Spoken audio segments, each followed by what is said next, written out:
most men live lives of quiet desperation. It's one of my favorite quotes ever because it's true.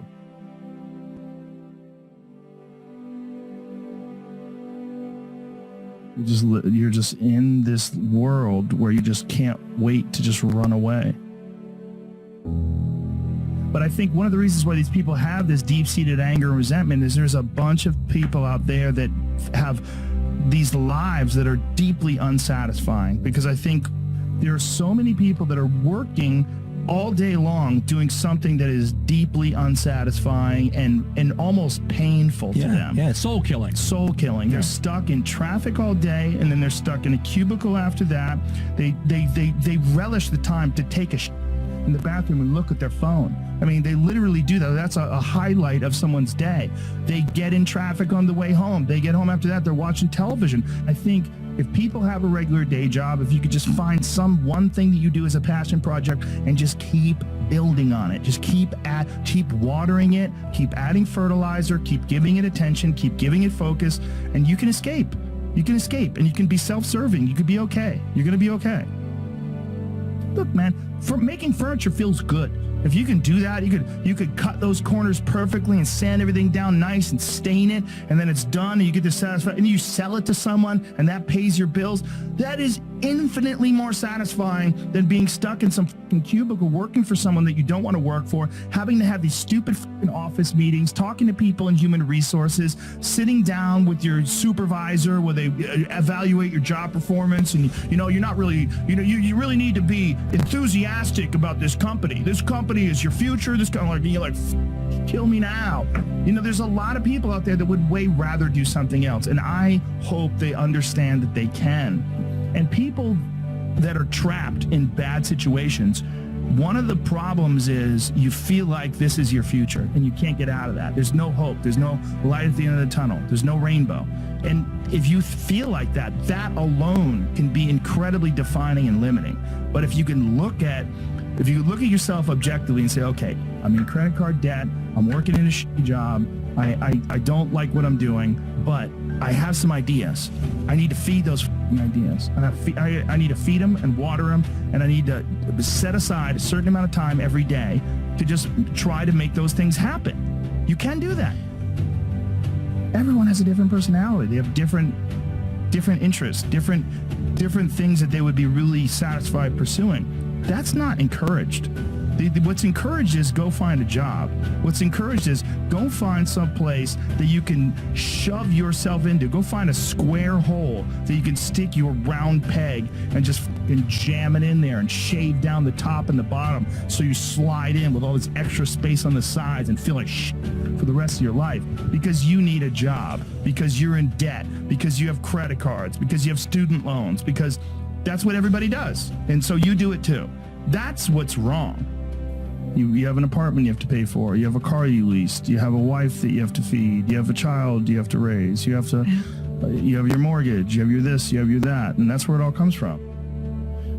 Well, the opportunity takes place usually when you're young and you don't have any responsibility. That's when you have your options. Well, your options are severely limited the more you gather responsibilities. Like if I had to, as a 51-year-old father of 3, married man, pays taxes, has a house and a mortgage and a business and all that jazz. If I had to quit everything now and struggle the way I struggled as a stand-up comedian, it would never work. But the only way I could be this person now is if I took that chance when I was 21, when I was dead broke and had my cars repossessed and all that stuff. That's the only way you ever get where you want to go. You have to take a path that's dangerous, and most people want to take the safe path. And the safe path leaves you stuck in quiet desperation almost every time. It's hell.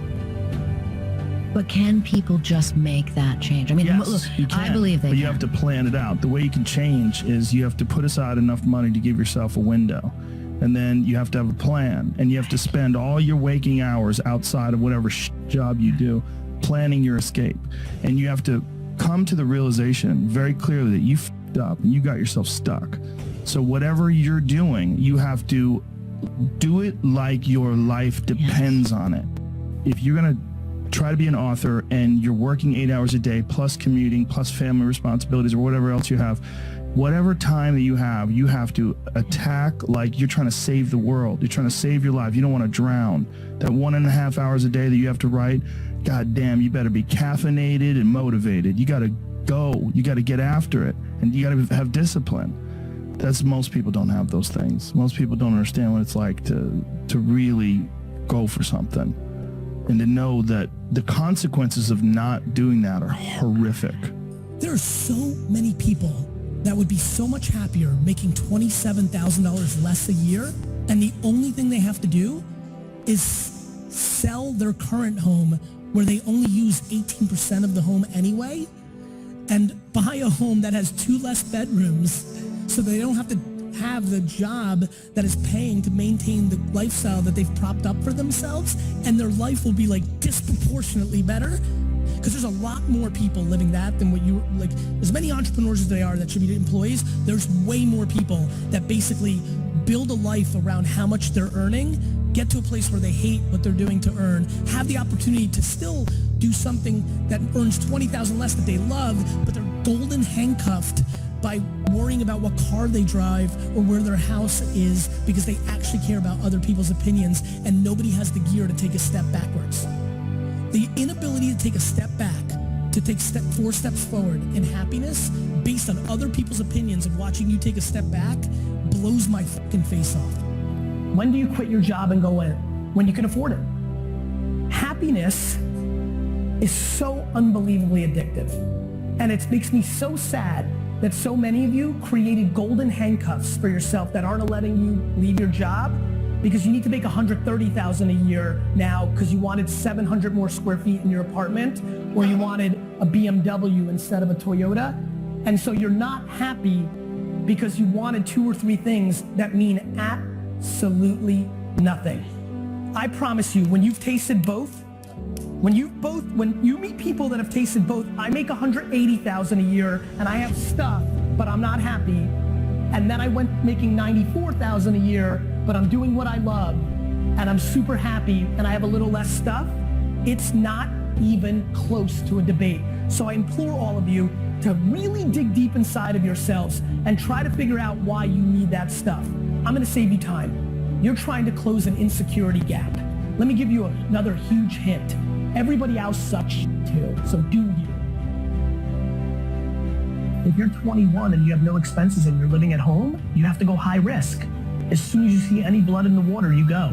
If I'm 21 and I'm at home and I have no expenses and I'm making 47,000 euros, pounds, dollars, doing something I don't love, but I want to be a film person, and the first person pays me $1,500 or $1 forever, and it works, and it went well, and she, the boss of this candy store, says, I'm going to tell all my friends about you, I may jump right away. I don't have any concerns. If I'm 42 years old and I have 3 kids and a mortgage and I'm $100,000 in debt because I went to college in America and it didn't get me a good job, and I'm an accountant and I make $137,000 a year, which basically pays for my overhead, roughly, because I bought a house bigger than I needed, I bought a car bigger than I needed. This is cliche American. And somebody pays me $1,500 and they're like, I'm gonna tell all my friends, I'm gonna give up Netflix and my video games and my weekends to eventually get that to 60 or 70 or 80 or 90,000 a year before I say, okay, now I'm at 90, 137. If I actually went all in, I can close the gap on that 57,000. Now I'm gonna make the jump because I have 3 kids on mortgage and debt. Yesterday, Aaron is 25 and single and living at home. Tomorrow, he meets Sheila, falls in love, and you know, a million things could happen. Sheila could be making $1 million a year. Different life. True. Sheila could be making no money, but he loves her so much and she wants to buy handbags every day, and now he has a bigger, financial problem. Sheila wants to be his partner. Sheila, he wants to buy handbags. It's not cliche, it's life. But you jump when you can afford to drown. You jump when you can afford to drown. What I mean by that is when you jump into the pool, you have to know that you've never swam before and you might drown. And you have to be able to do that when you can. And at 21 living at home, you can. Because you can go back and get a job, you have no overhead, right? But at 43 with 3 kids, you might not want to. And by the way, Or you might. You might have such a supportive spouse. Sheila, Aaron's the stay-home dad. Sheila's making the 147. Sheila talks to Aaron and says, Aaron, I'm going to die if I don't jump. I'm 43. And if I don't jump now, I'm going to be 62 and regret it my whole life. So I'm going to jump. And if I fail and the economy collapses and I can't get a job, we may have to sell this home. We may have to move in with our parents in Florida. Yeah. But I have to do that and take the loss in front of everybody's eyes that we're losers and we f***ed up. Because I know myself, and I know if I don't jump now, I'm going to be miserable for 40 years that I was an accountant for my whole life. The reason I want everybody to live the way I do, which is do not care what other people think, once you go there, you're willing to jump. You're willing to drown. You're willing to move in with your 80-year-old parents and look like losers with your kids because you just don't care. The reason people aren't letting themselves get happy is because they value other people's opinions more than they value their happiness. They literally value their parents, their siblings, their best friends, and society's opinion more than their own happiness. Yeah. They value, like, you live your life that you value other people's opinions more than being happy.